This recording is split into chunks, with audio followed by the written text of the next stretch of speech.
Yes હા, અત્યારે દાહોદની અંદર નરેગા માટેની વાત ચાલે છે. એ વાત કોંગ્રેસ કરી રહી છે. છેલ્લા 6 મહિનાથી કોંગ્રેસ આક્ષેપ કરી રહી છે ભ્રષ્ટાચાર થયો છે.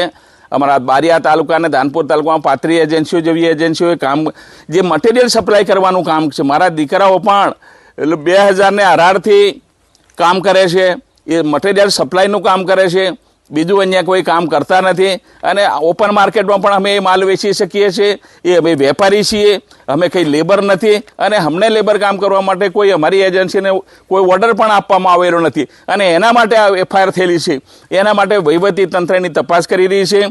સરકારને વહીવટી તંત્ર પર મને પૂરો ભરોસો છે. જે કંઈ નિર્ણય આવશે અમે સ્વીકારવાથી રહીશું. આવા આક્ષેપો કોંગ્રેસ ખૂબ લાંબા સમયથી દર વર્ષે કરે છે. મારા પર હાઈકોર્ટમાં 2 વાર પીએલએ દાખલ કરી છે. એમાં હાઈકોર્ટે એને ક્લીન ચીટ આપી છે.